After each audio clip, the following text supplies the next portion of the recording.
From the Subaru of Gwinnett studio, this is Injury Insider with Derek Hayes. Injured in Georgia? Make the right call to the law office of Derek M. Hayes at 404-777-HURT. Injury Insider is presented by Status Home Design, your one-stop shop for all your home and gift needs. Hello and welcome to Injury Insider with Derek Hayes on Business RadioX. We are broadcasting live from the Subaru of Gwinnett studio in the Sonesta Gwinnett Place Atlanta Hotel. This show will answer legal questions and debunk personal injury myths with insight and expertise. For nearly 25 years, Derek Hayes has represented injured parties in Georgia. Now he'd like to put that knowledge to work for you. I'm your host, Lita Brooks, and it's my pleasure to introduce the star of the show, Derek Hayes. Good afternoon. Good afternoon. Good to see you again. Thank you. Before we begin, a quick reminder that Injury Insider is brought to you by Status Home Design, your one-stop shop for all your home and gift needs, and by the law office of Derek M. Hayes. Injured in Georgia? Make the right call to the law office of Derek M. Hayes at 404-777-HURT.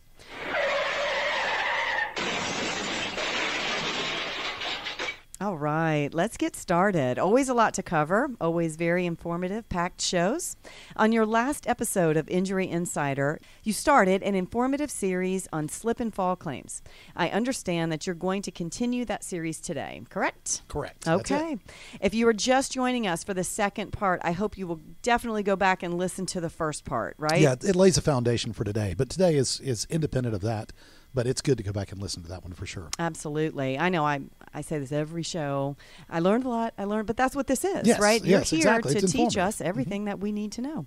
There are a lot of misconceptions about these kinds of cases, and I think you cleared up many of them already in the prior show. It is really easier now to see how someone could be hurt very badly as a guest in a friend's house or while visiting a business. Very relevant. Yes. I'm a business absolutely. owner. I mean, I'm hanging on every word, right? It is important for people to know that you can be compensated if someone's negligence caused your injury. So as we were getting ready for the show today, you mentioned to me that you just received a question this morning from a listener that you brought with you. Do you want to start with that? Yeah, I thought I'd go ahead and cover it because it does go directly towards slip and fall claims. So I thought it's relevant. So yes, let's start with the question. Start with there, okay. Yeah. So for you listening, you can submit questions. This is a huge part of the show, and we're going to stay with us because at the end of the show, we're going to tell you how to submit those questions to Derek. All right, here's the question. This is from Matt in Lawrenceville. I listened to your last podcast about the law regarding slip and fall claims and appreciated how you explained the basics. It still seems rather complicated, but at least it now makes more sense. My big concern is about my parents. They are starting to have mobility issues, and I'm afraid that something might happen to them as they both struggle to get around on their own. What should I tell them to do if either one of them falls and gets injured at a business or in someone's home in their neighborhood? And what if they just lose their balance and fall on their own? Great question. It is. Yes. We have an aging society, of course, and unfortunately, as people get older, they're more prone to injury. And so it's a very relevant question to the slip and fall claims. But the first part of the answer is always immediately call an ambulance. Seek medical attention if that's necessary. Make sure that they get the medical care and of course, make sure that maintains the initial focus for everyone involved. Now, once that's dealt with, then it's time to start collecting any potential evidence regarding the slip and fall itself. Photos of the scene where they fell. Everybody has a cell phone nowadays. That cell phone camera is a very valuable tool. So make photos of the area. Talk to people. If there are any witnesses that saw what happened, maybe they're aware of the dangerous condition. They maybe saw what made them fall. Get names, get phone numbers, get addresses, be able to reach out to those people if necessary later on so that they can substantiate what they saw. If you're at a business and they take an incident report, get a copy of that incident report. It's important to know what they write, how they write it, and what, if anything, they refer to as being the cause of the fall. So with that being said, I know a lot of businesses have security cameras. Can Correct. you request video footage? Yes, you can. That's another thing, too, is look around. You can typically see video cameras in the ceiling or on the walls. If you do see video cameras, then use your cell phone. Take a picture of the location of the video camera. Because later on, if they say, well, no, there's not a video camera in that area. Well, yeah, there is, because we have a picture of the one on the wall. It may not have been recording at the time, but there's definitely a security camera there. So be aware of that. And as your attorney, I'll look for prior incidents. I would look for other issues that have happened either in that same business or that same area if that dangerous condition was always present and they never did anything to correct it. And with that being said, also, too, do not tell your parents or anyone else that falls, do not speak to anyone from the business or their insurance company before talking to an attorney. And hopefully that's me. The reason why is because, well, there's several, but one of the main reasons is a recorded statement. They love to get recorded statements from people who've been injured before an attorney's involved. Okay, we're going to talk a lot. I want to dig a little deeper into the recorded statements, but I've got one thing I want to go back to. It's the first thing that you said, and immediately call an ambulance. Now, let's say this is our aging parent, right? That's the question that Matt had. What if that parent gives resistance? Oh, I'm fine. Oh, I'm fine. And I know that's of a personal nature, right? It might not be a legal one, but I could see that being very common. I didn't want to, or I didn't treat, or just go a little bit deeper into, do you just take this into your hands and do what you think is necessary and what you think is best on their behalf? Well, that's one of the problems, and I'm glad you asked that, because people are embarrassed as they get older. Embarrassed they fell. Many times, I don't want to be a bother. Oh, that's just too much trouble for an ambulance to come. But the reality is, unfortunately, as you age, your bones can become brittle. You're more susceptible to bruising, bones being knocked out of place, bones being broken, those kinds of things. And that very minor injury can turn into something a lot more severe later on if it's not treated aggressively and as quickly as possible. And an ambulance can at least come out and evaluate the person, your mom, your dad, or whomever else it may be, right there at the scene, and at least render that emergency medical care. Okay. Thank you for explaining that. That makes a lot of sense. That it is really, truly can be the embarrassment factor. Oh, absolutely. Or maybe the injury, it's going to hurt later that night. Yes. It may be there, and in the moment, there's going to be adrenaline, right, anxiety, fear, pain, all those chemical reactions going on in the body. And sometimes doctors refer to it as the brick wall effect. The brick wall effect is you wake up the next morning and you feel like you've run headfirst into a brick wall. It all hits you after those chemical reactions leave the body, and you finally relax. And then suddenly your body reacts very badly to that fall. Sure. And the pain. Most of us have been in an accident, whether a car accident or something else, in our lifetime, and we know how bad it hurts the next day. So, yes, absolutely. All right, great advice. Thank you, Matt, for that question. I want to go back. I said we were going to pause and dig a little deeper. We're going to talk about the recorded statements. So you've talked about a recorded statement before in a prior podcast and why you shouldn't agree to do them.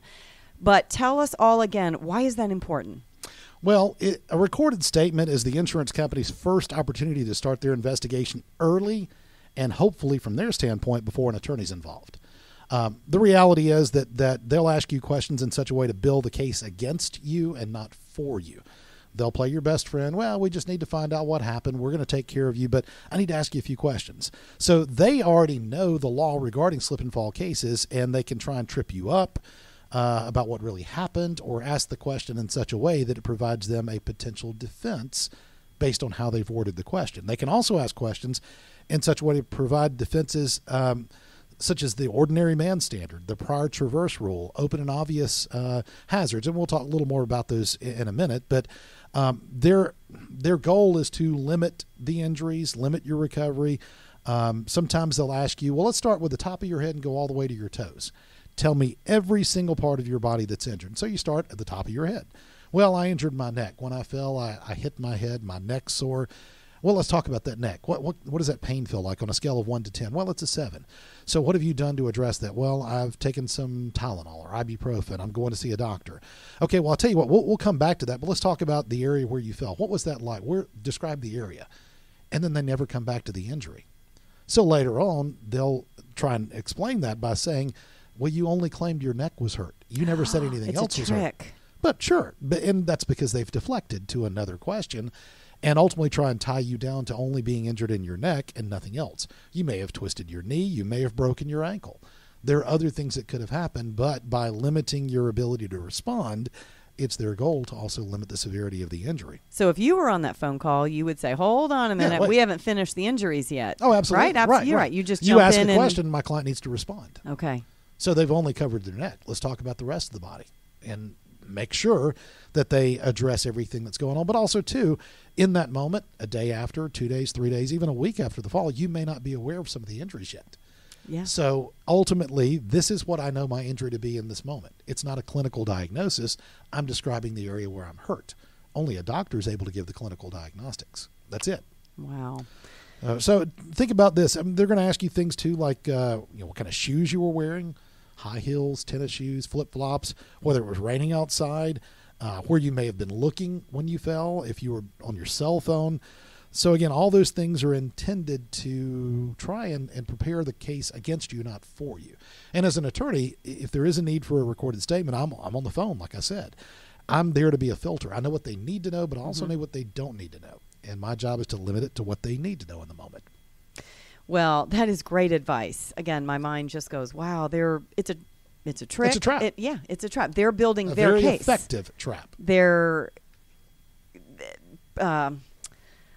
pretending, I guess. Yeah, they'll play your best friend. Like I said, yes, we're so sorry. Yes. We apologize. They're pretending to get facts and Right. act like they care and Right. they want to settle this when truly they're building their defense. Right, exactly. Oh, my gosh. Thank you, Matt. All right. Well, that's great advice. Let's get back to the answer on the question. Wrap this up. What else do you want to tell Matt? Yeah, and we kind of got sidetracked, and that's fine. I wanted to address those other issues, but they must be able to identify the specific reason why they fell. As an example, if it's water on the floor or some other foreign substance, if it's a bookcase where part of the bookcase is loose and sticking out on the floor and they tripped over that, something like that. But if they simply tripped over their own feet, they missed a step, or sometimes maybe tripped over their shoelace, there is no claim, period. If they don't know or can't see any obvious evidence of what caused the fall, they're likely not going to be able to go any further. In fact, a judge in Georgia would likely grant what we call a summary judgment for the defendant if there is no true evidence of how they fell or why they fell, and the case will be done at that point. All right. I'm going to stop you right there because I like to dig deeper into these terms. What is summary judgment, and how does that work? I thought you'd ask that, and that's good because summary judgment is a legal term we use, but it's also a very effective tool that's used in lawsuits. In a personal injury lawsuit, whether it's a slip and fall, a car wreck, a dog bite, whatever it may be, the defense may file for what we call a motion for summary judgment. We refer to it as an MSJ. The MSJ, if it's granted, will end the plaintiff's case right then and there. So the MSJ is a request basically for the court, for the judge, to rule that the other party, meaning the plaintiff, has no case because there are no facts at issue. So the defense is basically making the motion claiming that the case should never even go to a jury. They've not met what we call a prima facie case of slip and fall. They're very common, specifically in slip and fall cases, because slip and fall cases are that tough. Now, you can beat a motion for a summary judgment if you can show, and this is a legal mumbo-jumbo thing here, if you can show at least one scintilla of evidence, which is the slightest amount of disputed evidence. You got to show that there's something there that a jury can hear about and potentially use that to decide in the favor of the plaintiff.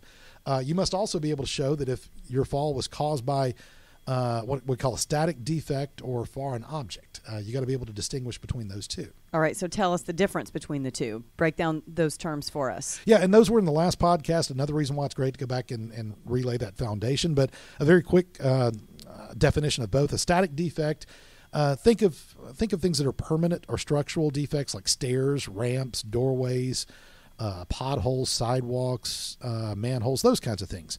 Those are things that are permanent structures. A foreign object is something that you typically think about spilled liquids or food dropped on the floor or grease, something that's not typically there but then spilled. Generally. Okay. Yep. Makes perfect sense. And I know that there's a lot more technical terms, right? That's why we're digging into this. We did this 2 shows because there's so much to cover. So you mentioned some other terms, and I want to go back and have you explain. What are the other terms that are related to slip and fall cases? All right, let's start with the first one. I think I mentioned this a while ago. It's the plain view doctrine. The plain view doctrine is a defense. So if someone's fallen and they filed a lawsuit, the defense can claim the plain view doctrine.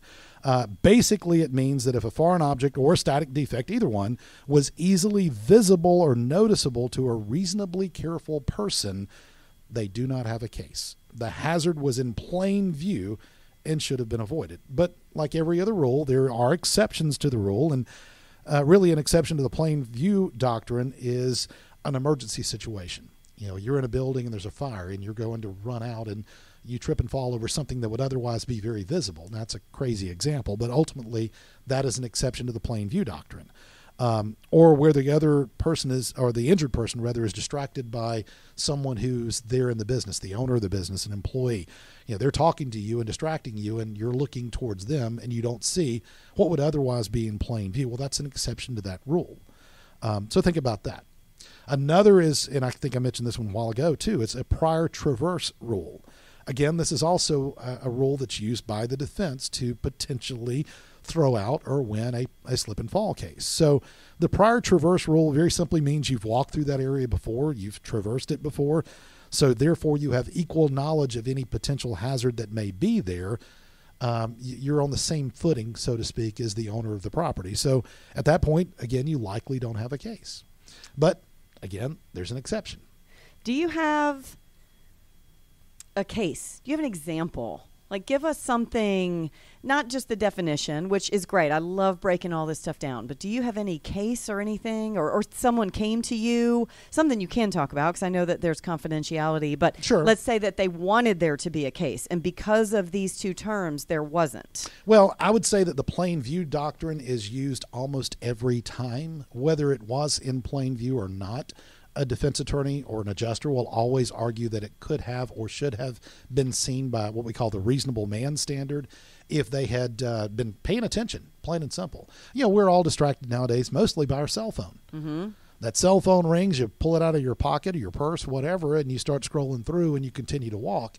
I'm sure you've probably seen the YouTube videos of people wearing or looking at their cell phone and walking into water fountains, walking off steps, or falling into a swimming pool. Well, that's the reason why that plain view doctrine is so prevalent. That's a common defense tactic. And yes, there are specific cases, and I'm not going to go into detail, where that's been alleged against my client, but we were able to defeat it because of some of the exceptions to that rule and showing that the hazard itself was not in plain view. In fact, last show, we talked about the misting machine in the produce department. Excellent example. Where water was leaking out from underneath the cabinetry and onto the floor. And it wasn't in plain view for several reasons. Number one, your grocery cart's designed to be pushed, not pulled. So you're walking behind it, not in front of it. And when you've got groceries in the cart, you can't see the floor underneath it. And my client, who was walking through the produce section, slipped and fell in water that was on the floor that had leaked out from underneath the cabinetry, had significant injuries, multiple surgeries, and the plain view doctrine did not work because the hazard was not readily observable to a reasonably careful person. Okay. I've heard you mention the phrase reasonably careful person a few times. I put that in quotes. Reasonably careful person, right? Yes. We all understand that basic idea of that phrase, but how exactly does the law define that phrase? Terrific point. And I'm glad you said that because law and common sense many times don't work together. What we think words will mean in normal speech, normal conversation, don't necessarily mean the same things in the law.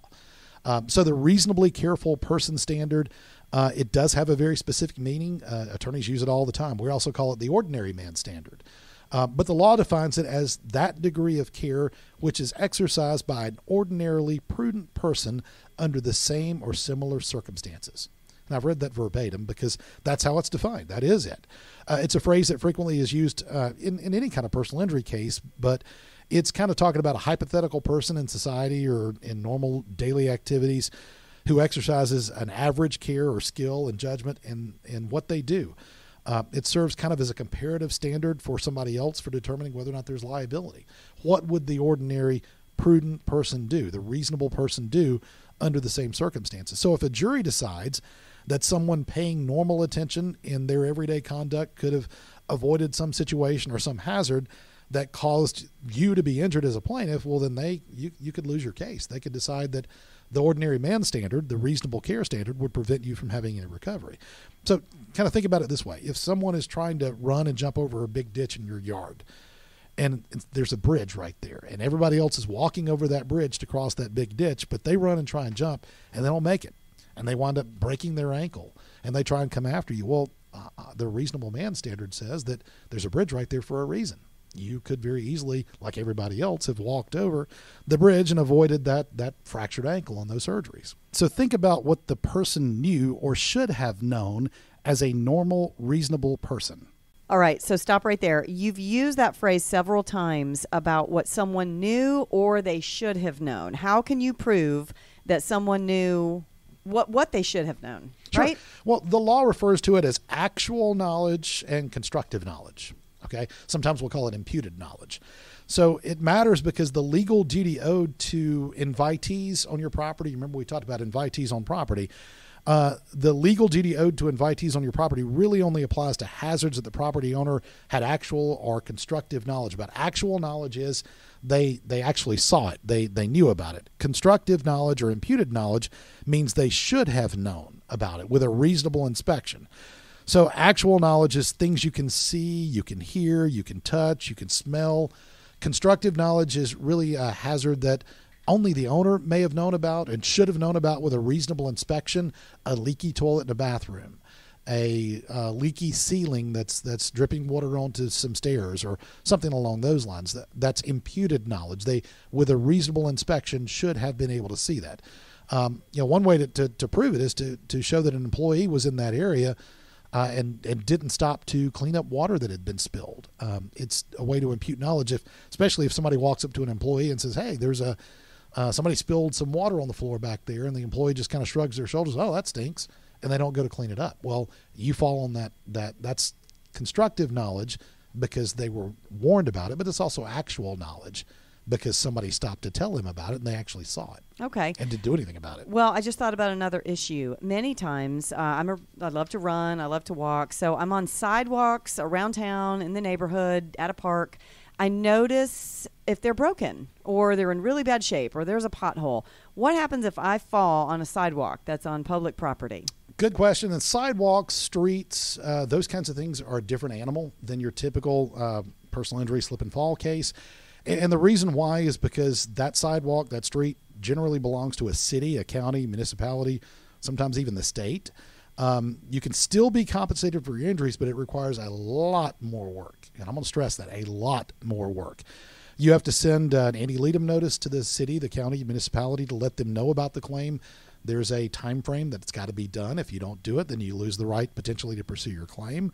So I strongly encourage anyone listening, if you have fallen on a sidewalk or street or something that you perceive to be public property owned by the city, the county, or state or municipality, you got to call an attorney immediately, because once those time frames, those deadlines have passed, then you've potentially lost your right to pursue a claim. There's nothing anybody can do if that's gone. So, a couple of final groups that are a little bit different from your normal business owner, your someone else's home, that kind of thing would be what we call common carriers and innkeepers. We referenced that at the end of the last show. We did, right? We kind of did a tease on that.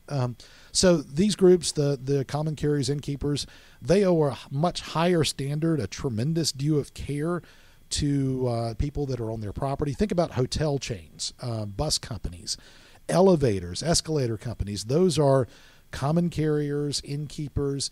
There's a higher standard that's imputed on them to provide a safe environment for someone to be on their property. That's their job.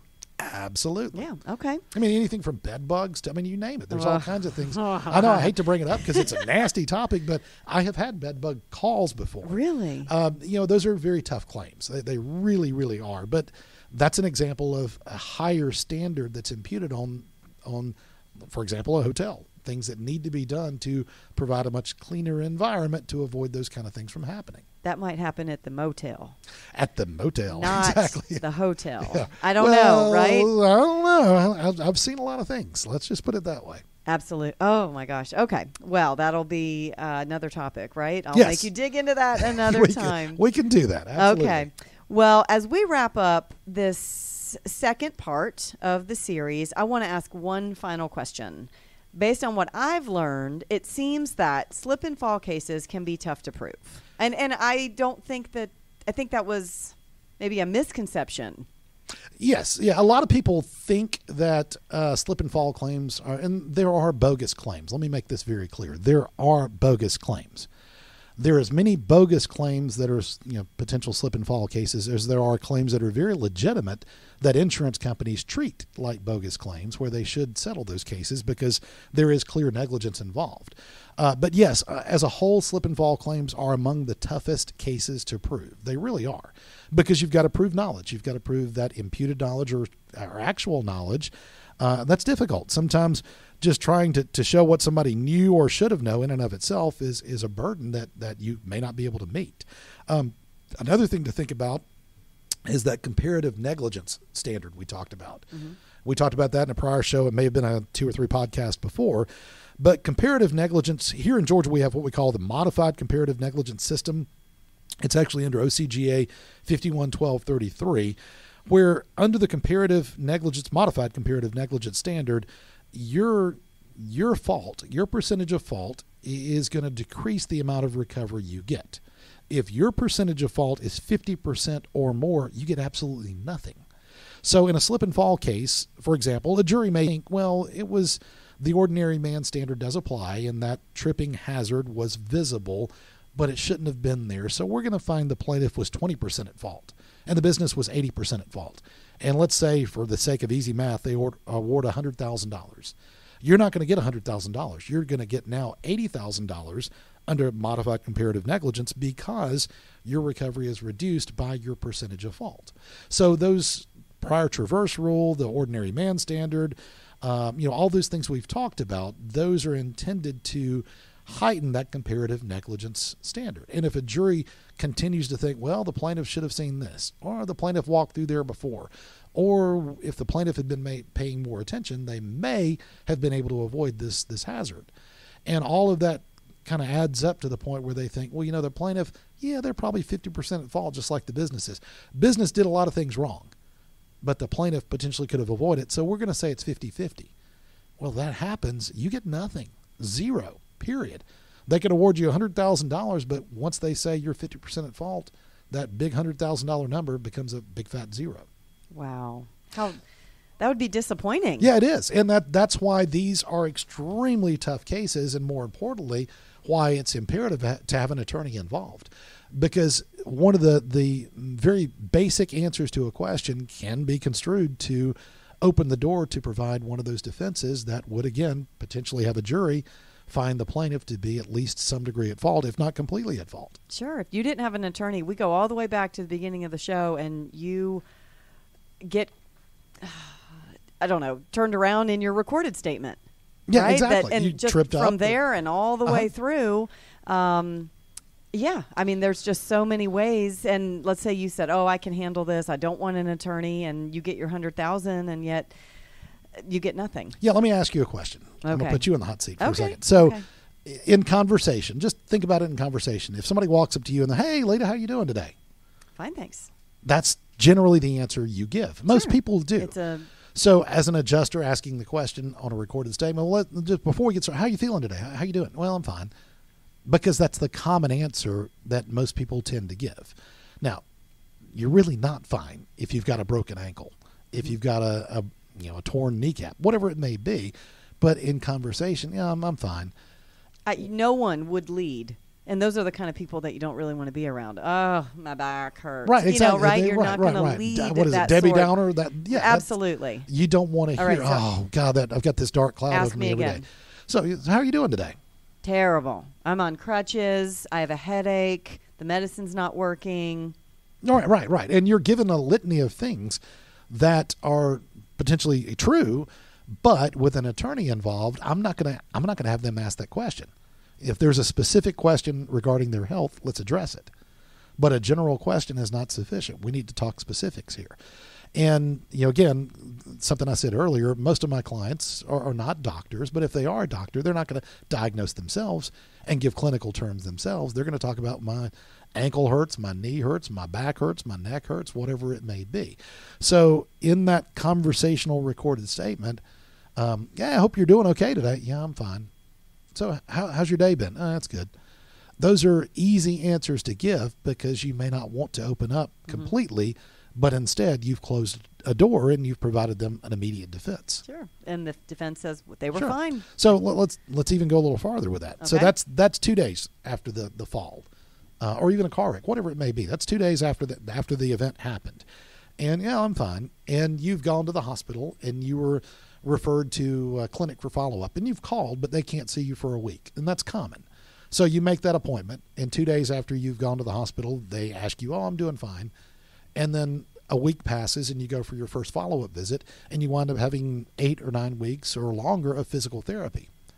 But yet you were on a recorded statement where they ask you, "How are you doing?" "I'm fine." So think about it. I can tell you as many times as I have to, the adjuster, and eventually a defense attorney is going to say, "Well, you indicated you were fine only 2 days after this fall. So between 2 days after the fall and when you started your follow-up care, were you carrying garbage to the street and you tripped and fell? Were you carrying groceries to and from the car? Were you cutting the grass? Were you carrying the kids out to the car? What were you doing that potentially caused you to bend, lift, stoop, something that tweaked your neck, your back, your leg, whatever it may be, that now you're having to go treat with physical therapy that based on 2 days after the wreck, you said you didn't need. You were fine." I could see you steering the questions to, what can you do? Can you pick up the dog? Can Right. you walk the dog? Can you, right. Do this with your kids, right? You want to say, so they give yes, no. No, I can't. My back hurts too bad. I can't bend over and pick up the trash. Yeah, and there's ways that questions can be asked in a legitimate fashion to get the information, again, what they need, not what they don't need. And that's the purpose of an attorney being a filter. And that's why with me on the phone, I'm not going to let you answer questions that you don't need to answer. I'll tell the adjuster, we're not going to answer that. Ask something else. Let's go. Well, I think this just proves over and over and over why they need to call you. Anyone listening, if you think you have a case, if you've been in a wreck, any kind of personal injury, call Derek. And I'm Yes. going to turn this over to you and let you tell everyone listening how they can find you.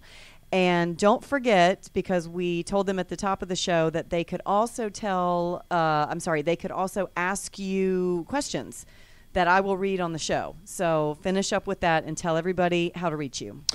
Well, I want to say first, the initial consultation is always free. So if you have any concern, any question, you think there's a potential claim, just call me, because that is free. It doesn't cost you a dime. But to get in touch with me, we'll start with a phone number, 404-777-HURT or 678-225-0970. Next is my website. It's Derek, Derek, the letter M as in Matthew, and then Hayes, HAYS.com. So DerekMHayes.com. There on my website, you'll see a chat feature. In fact, if you're on for just a few seconds, the chat feature will pop up. You can type in a question, and you'll get immediate answers. That's 24 hours a day, 7 days a week. You can also submit a question directly to me about a potential claim. I'll be the one to receive your email. I'll be the one to respond to your email. If you put your phone number on there and you want to talk about it, then I'll be the one to call you and we'll discuss it.